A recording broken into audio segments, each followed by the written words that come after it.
देश की सबसे बड़ी स्टॉक ब्रोकिंग और algorithm trading company fintech dynamics, जहां शेयर बाजार की चाल को समझने के लिए दुनिया के सबसे एडवांस एआई ट्रेडिंग सॉफ्टवेयर और सुपर कंप्यूटर लगे हुए थे। वही कंपनी जिसका सिस्टम पिछले 15 दिनों से बिल्कुल फ्रीज पड़ा था।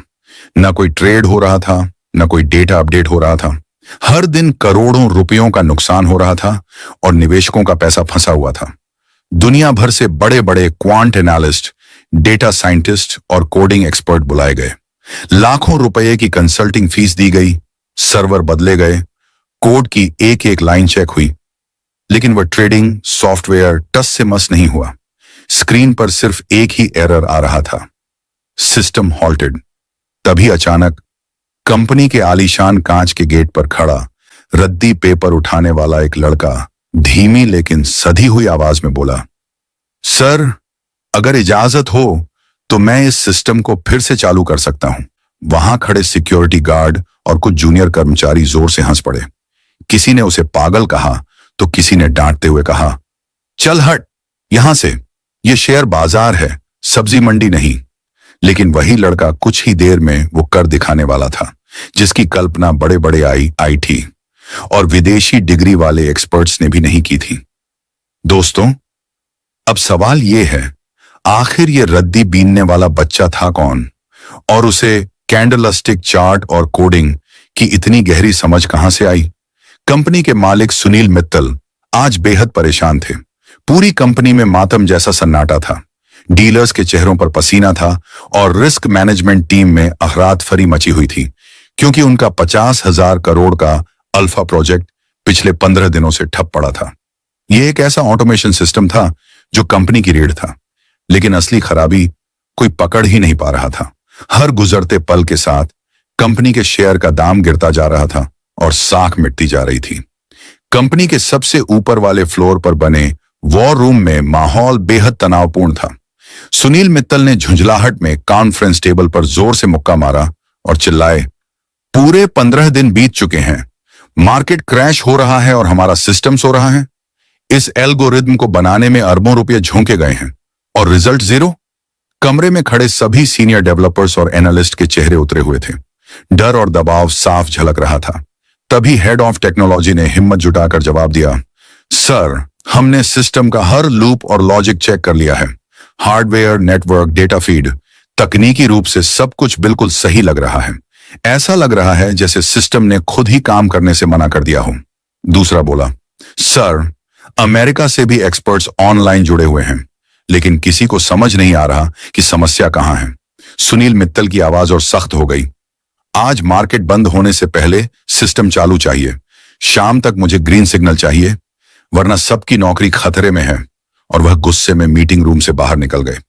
लिफ्ट से नीचे आते हुए और बाहर निकलते ही उनकी नजर गेट के पास फुटपाथ पर बैठे उसी 12 साल के लड़के पर पड़ी। हाथ में रद्दी का बोरा, कंधे पर मैली शर्ट, लेकिन उसकी आंखों में चार्ट्स को पढ़ने की एक अलग ही भूख थी। वह लड़का, जिसका नाम आर्यन था, रोज यहां फेंके गए पुराने बिजनेस अखबार और फाइलों को बीनने आता था, लेकिन उसकी नजरें हमेशा कंपनी की बड़ी डिजिटल स्क्रीन पर चलने वाले शेयर के भावों पर टिकी रहती थी। मानो उन लाल और हरे निशानों के पीछे छिपी वह बाजार की भाषा समझ रहा हो। सूट बूट वाले लोगों की दौड़ भाग, फोन की घंटियां, मालिक का गुस्सा, वो सब कुछ गौर से देख रहा था। वह धीरे से बुदबुदाया, 15 दिन से इनका चार्ट नहीं हिल रहा, लेकिन ये लोग कोडिंग में गलती ढूंढ रहे हैं। असल गड़बड़ी तो सेंटीमेंट डेटा के इनपुट में है। लेकिन उसकी बात कौन सुनता? लोगों की नजर में वह सिर्फ एक गरीब रद्दी वाला लड़का था। कोई नहीं जानता था कि आर्यन की कहानी क्या है। आर्यन के पैदा होने के कुछ साल बाद ही उसकी मां ने उसके पिता से तलाक ले लिया था। वो पिता कोई और नहीं बल्कि इसी फिनटेक डायनेमिक्स कंपनी के मालिक सुनील मित्तल थे। लेकिन यह सच किसी को नहीं पता था, यहां तक कि आर्यन को भी नहीं। तलाक के बाद उसकी मां अपने मायके लौट आई थी, अपने बूढ़े पिता के पास। आर्यन के नाना शहर के एक पुराने कोने में रद्दी और पुराने किताबों की दुकान चलाते थे। पुराने जमाने के एक उसूलों वाले आदमी। मां की पूरी दुनिया आर्यन ही था, लेकिन वह अक्सर बीमार रहती थी। तलाक का सदमा और गरीबी का बोझ वह सह नहीं पा रही थी। इलाज महंगा था और घर की हालत कमजोर। घर चलाने और दवाइयां लाने के लिए आर्यन दिन भर शहर की बड़ी इमारतों से रद्दी और पुराने बिजनेस न्यूज़पेपर बीनता था। लेकिन रात होते ही जब सारी दुनिया सो जाती, आर्यन और उसके नाना अपनी छोटी सी रद्दी की दुकान में मोमबत्ती की रोशनी में काम शुरू करते। नाना उसे सिखाते कैंडलस्टिक चार्ट क्या होता है, बैलेंस शीट कैसे पढ़ी जाती है और बाजार कब गिरता है, कब उठता है। क्योंकि उसके नाना सिर्फ एक रद्दी वाले नहीं थे, वो कभी सुनील मित्तल की इसी कंपनी में चीफ डेटा एनालिस्ट रह चुके थे। उनकी दुकान में रद्दी के ढेर के नीचे दुनिया भर की फाइनेंस की किताबें दबी थीं। नाना अक्सर प्यार से कहते, आर्यन बेटा, बाजार सिर्फ आंकड़ों का खेल नहीं है, तेरे अंदर वो नजर है, तू चार्ट को देखता नहीं, उसे महसूस करता है।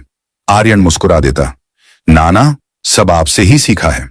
लेकिन नाना की आंखों में एक ऐसा राज छुपा था जो वो कभी आर्यन को बता नहीं पाए। आर्यन सिर्फ मेहनती नहीं था, वो जन्म से ही एक ट्रेडिंग जीनियस था। लेकिन यही जीनियस बच्चा दिन में अपनी मां के इलाज के लिए रद्दी कागज उठाता और रात में शेयर बाजार की पेचीदा भाषा सीखता। अगले दिन कंपनी के गेट के सामने बैठा आर्यन आज भी उस बड़ी सी स्क्रीन पर रुके हुए ग्राफ को देख रहा था। उसने खुद से कहा, अगर मुझे उस सर्वर रूम में सिर्फ 5 मिनट भी मिल जाए तो मैं इस 50,000 करोड़ के सिस्टम को ठीक कर दूं। तभी एक तेज आवाज आई, अरे ओ रद्दी वाले, यहां से हट, ये कोई सिनेमा हॉल नहीं है जो स्क्रीन घूर रहा है। आर्यन झट से खड़ा हुआ, लेकिन जाते जाते भी उसकी नजरें उस डिजिटल टिकर से हट नहीं पा रही थीं। उसी वक्त सुनील मित्तल अपनी लग्जरी कार की तरफ जा रहे थे। तभी वो रुके। पहली बार उन्होंने उस बच्चे को ध्यान से देखा। सुनील ने गार्ड से पूछा, ये लड़का कौन है? गार्ड बोला, सर, रोज आता है, पुराने अखबार बीनता है, बस बाजार के भावों को ऐसे घूरता रहता है जैसे इसे कुछ समझ आ रहा हो। सुनील ने आर्यन की तरफ देखा। आर्यन ने डर के मारे नजरें झुका लीं। कुछ पल की खामोशी के बाद सुनील बोले, तुम इन नंबरों को इतनी गौर से क्यों देखते हो? तुम्हें पता भी है ये क्या है? आर्यन ने धीमी आवाज में कहा, सर, मुझे बाजार की धड़कन सुनाई देती है। सुनील हैरान रह गए। तुम तो रद्दी बीनते हो बेटा, ये दुनिया की सबसे जटिल एल्गोरिथम मशीनें हैं। आर्यन ने हिम्मत जुटाई, सर, अगर एक बार मेन सर्वर के पास जाने दें तो मैं बता सकता हूं कि आपका सिस्टम ट्रेड क्यों नहीं ले रहा है। वहां खड़ा पूरा स्टाफ और ड्राइवर हंस पड़े। ये बताएगा? रद्दी वाला अब कोडिंग सिखाएगा? सर, समय बर्बाद मत कीजिए, ये पागल है। सुनील को न जाने क्यों उस बच्चे के आत्मविश्वास में अपना पुराना जमाना दिखाई देने लगा। फिर भी लॉजिक ने दिल को रोक दिया। बिना कुछ कहे वो कार में बैठकर चले गए। अगली सुबह कंपनी के गेट के बाहर वही अफरात फरी थी। इंजीनियरों के हाथों में लैपटॉप थे, ग्लोबल इन्वेस्टर्स की धमकियां आ रही थीं, लेकिन सिस्टम का कोड अब भी क्रैश था। आज आर्यन और ज्यादा बेचैन था। उसकी मां की सांसें तेज चल रही थीं और दवा खत्म हो चुकी थी। कल रात नाना ने कहा था, आर्यन, तू बाजार को समझता है, मगर दुनिया तुझ पर भरोसा तभी करेगी जब तू रिस्क लेगा। बिना रिस्क के कोई प्रॉफिट नहीं होता। ये बातें आर्यन के दिल में उतर गईं। मां की दवा के लिए पैसे चाहिए थे। उसने सोचा, अगर मैं इनका सिस्टम ठीक कर दूं तो शायद इनाम में कुछ पैसे मिल जाएं। ये सोचकर वो फिर गेट पर पहुंचा। धीरे से गार्ड से बोला, भैया, बस 5 मिनट, मुझे पता है एरर कहां है। गार्ड गुस्से में चिल्लाया, अबे फिर आ गया? तुझे कल भगाया था ना। वो गेट के पास लगे बड़े जनरेटर और सर्वर कूलिंग यूनिट के पीछे छिप गया। वहां से कांच की दीवार के पार मुख्य सर्वर रूम दिख रहा था। वो बुदबुदाया, ये लोग बार बार कोड को रिफ्रेश कर रहे हैं, लेकिन असली खराबी कोड में नहीं, डेटा फीड की तार में है। तभी एक जूनियर इंजीनियर बाहर सिगरेट पीने आया और उसे देख लिया। ओए, यहां क्या कर रहा है? सर, मैं बस थोड़ा सा देखना चाहता हूं, आर्यन ने डरते हुए कहा। देखने से क्या होगा? इतनी बड़ी कंपनियों के सर्वर बच्चों के वीडियो गेम नहीं होते। चल भाग यहां से। इंजीनियर ने उसे डांट कर भगा दिया। आर्यन चुपचाप वहां से हट गया, लेकिन उसकी आंखें अब भी उसी कांच के दरवाजे पर टिकी रहीं, जहां से अरबों का कारोबार कंट्रोल होता था। अचानक अंदर से तेज सायरन की आवाज आई। Buzzer buzzer, data link failure, margin call alert. Company में अफरा तफरी मच गई। कर्मचारी घबराकर इधर उधर भागने लगे। अमेरिका का बाजार खुलने वाला था और इनका सिस्टम पूरी तरह अंधा हो चुका था। आर्यन डरते डरते फिर गेट के पास आया। उसने झांकने की कोशिश की ही थी कि गार्ड फिर चिल्लाया, कितनी बार कहां है, दूर रह। इस बार गार्ड ने जोर से धक्का दिया। आर्यन सड़क पर गिर पड़ा। उसके हाथ से रद्दी का बोरा छूट गया और पुराना इकोनॉमिक टाइम्स हवा में उड़ गया। कुछ लोग जो बाहर खड़े तमाशा देख रहे थे ठहाके मारने लगे। ये बच्चा ऑल्गो ट्रेडिंग के बारे में क्या जानेगा? इसे तो मोबाइल का कैलकुलेटर चलाना भी नहीं आता होगा। आर्यन ने कुछ नहीं कहा। उसने धूल झाड़ी और खड़ा हो गया। उसके दिमाग में सिर्फ एक ही बात घूम रही थी, काश मुझे बस 5 मिनट मिल जाते। मैं जानता हूं कि डेटा कहां रुका है। वह पूरा दिन कंपनी के बाहर चुपचाप बैठा रहा, भूखा प्यासा। शाम ढलने लगी। बाजार बंद होने का समय हो चुका था, लेकिन कंपनी का सिस्टम अब भी कोमा में था। तभी कंपनी के मालिक सुनील मित्तल बाहर निकले। चेहरे पर हार मानने का भाव था। उनकी नजर गेट के पास बैठे आर्यन पर पड़ी। सुनील ने गार्ड से पूछा, तुम इसे बार बार धक्का क्यों देते हो? गार्ड बोला, सर ये रोज सर्वर रूम की तरफ झांकता है, कहता है सिस्टम ठीक कर देगा। सुनील ने आर्यन की तरफ देखा। सुबह की तरह ही उस बच्चे की आंखों में एक अजीब सी जिद थी। सुनील पास गए और पूछा, तुम अभी तक गए नहीं? तुम रोज इस बिल्डिंग को क्यों देखते हो? क्या समझते हो तुम? आर्यन ने कहा, सर अगर मैं मेन सर्वर के पीछे वाली केबल को एक बार देख लूं तो बता सकता हूं कि दिक्कत कहां है। वहां खड़े V.P, हेड इंजीनियर और स्टाफ सब हंस पड़े। सर ये बच्चा है, इसे क्या पता फाइबर ऑप्टिक और लेटेंसी क्या होती है? आर्यन चुप रहा। उसने सिर्फ सुनील की आंखों में भरोसा ढूंढने की कोशिश की। एक पल के लिए सुनील के दिल में अजीब सी टीस उठी, जैसे किसी पुराने भूले बिसरे रिश्ते की परछाई दिखी हो। सुनील ने सख्त आवाज में कहा, ठीक है, मेरे पास खोने के लिए अब कुछ नहीं बचा है। अगर तुम्हें कुछ पता है तो अंदर चलकर बता दो। चीफ टेक्निकल ऑफिसर चिल्लाया, सर ऐसे कैसे किसी सड़क छाप बच्चे को हाई सिक्योरिटी जोन में ले जा सकते हैं? यह प्रोटोकॉल के खिलाफ है। सुनील ने हाथ उठाया, मैंने कहा है इसे अंदर लाओ। जब तुम्हारे विदेशी एक्सपर्ट्स फेल हो गए तो एक बच्चे को आजमाने में क्या हर्ज है? चारों तरफ फुसफुसाहटें थीं। रद्दी वाला बच्चा ट्रेडिंग डेस्क पर? पागलपन है यह। सुनील आर्यन को लेकर ठंडे एसी सर्वर रूम में पहुंचे। सैकड़ों नीली और हरी बत्तियां जल बुझ रही थीं। मशीनों की हमम की आवाज गूंज रही थी। आर्यन तुम्हें पता है यह सिस्टम क्यों बंद है? सुनील ने पूछा। आर्यन धीरे धीरे मेन सर्वर रैक के चारों ओर घूमने लगा। उसने किसी स्क्रीन को नहीं देखा। उसने किसी कीबोर्ड को हाथ नहीं लगाया। वह जमीन पर झुक गया जहां हजारों तारों का जंजाल था। उसने कान लगाकर पंखे की आवाज सुनी, फिर हवा के बहाव को महसूस किया। अचानक वह रुका। सर्वर के सबसे निचले हिस्से में जहां धूल जमी थी, उसने उंगली से इशारा किया और बोला, सर सर्वर क्रैश नहीं हुआ है, इसे किसी ने चोक किया है। सब हैरान रह गए। क्या मतलब? आर्यन बोला, सिस्टम खुद नहीं रुका, इसके डेटा फीड पोर्ट की क्लिप को आधा निकाला गया है। यह कोई तकनीकी खराबी नहीं है, यह किसी का इरादा है। एक सीनियर इंजीनियर ने गुस्से में कहा, यह नामुमकिन है। उस पोर्ट तक पहुंचने के लिए बायोमेट्रिक लॉक खोलना पड़ता है और पिछले 2 दिनों से वहां कोई नहीं गया। आर्यन ने रैक के पीछे एक छोटे से खुले वेंटिलेशन पैनल की ओर इशारा किया। नहीं सर, अगर कोई इस वेंट के जरिए एक लंबा पेचकस डाले तो बिना लॉक खोले भी क्लिप को ढीला किया जा सकता है। सबने जाकर देखा। वेंटिलेशन का जाल थोड़ा मुड़ा हुआ था और अंदर असली फाइबर केबल अपनी जगह से बाल बराबर हिली हुई थी। मतलब? आर्यन बिल्कुल सही था। सुनील के चेहरे का रंग उड़ गया। उसने कहा, तो इसका मतलब यह है कि किसी ने जानबूझकर कंपनी को बर्बाद करने की साजिश एक रची है। फिर वो आर्यन की तरफ मुड़े, लेकिन तुम्हें यह सब कैसे समझ आया बेटा? तुम तो...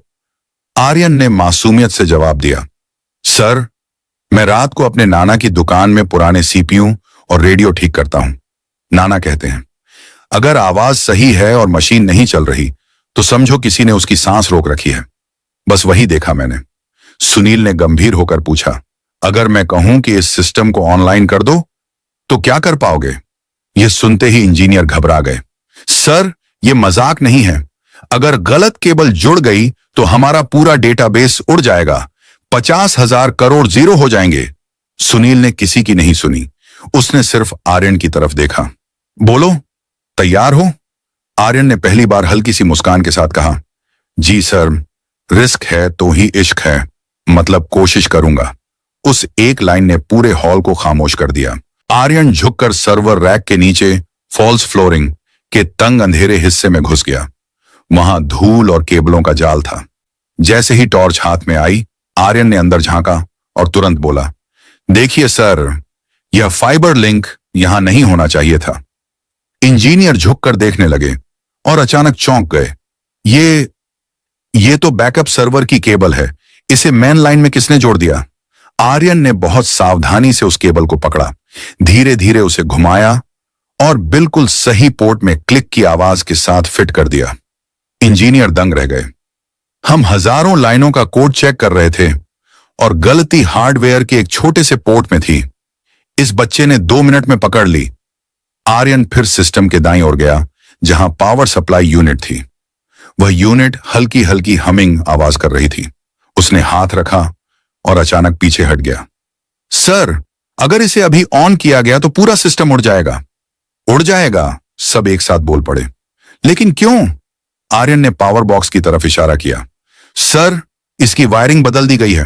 अर्थिंग की तार को फेज के साथ जोड़ दिया गया है। जैसे ही करंट दौड़ेगा, यह 440 वोल्ट का झटका सीधा मदरबोर्ड को देगा। सारा डेटा जलकर राख हो जाएगा। यह कोई गलती नहीं, यह एक जाल है। सुनील को आर्यन की पहली बात याद आ गई। सर, किसी ने सिस्टम को रोका है। अब सब कुछ साफ हो चुका था। कोई गद्दार कंपनी के अंदर ही था। आर्यन ने हिम्मत से कहा, सर, मुझे सिर्फ 15 मिनट दीजिए। मुझे एक वायर कटर और टेप चाहिए। अगर मैं गलत हुआ तो मैं खुद यहां से हमेशा के लिए चला जाऊंगा। सुनील ने बिना सोचे कहा, शुरू करो। आर्यन ने औजार मांगा। इंजीनियर हिचक रहे थे, लेकिन मालिक का आदेश था। आर्यन ने केबलों को काटा, सही तार पहचाने और उन्हें दोबारा टेप किया। उसके माथे से पसीना टपक रहा था, लेकिन हाथ नहीं कांप रहे थे। 15 मिनट पूरे हुए। आर्यन सिस्टम के मेन कंसोल के सामने खड़ा हुआ। सर, अब एल्गो रन किया जा सकता है। सब घबरा गए। अरे अभी मत कीजिए, अगर ब्लास्ट हो गया तो। लेकिन सुनील ने किसी की नहीं सुनी। उसने सीधे आर्यन की तरफ इशारा किया, तुम ही एंटर दबाओ। आर्यन धीरे धीरे कीबोर्ड के पास गया, एक लंबी सांस ली और एक्सीक्यूट बटन दबा दिया। हॉल में सन्नाटा छा गया। 1 सेकंड, 2 सेकंड। अचानक स्क्रीन पर हजारों नंबर भागने लगे।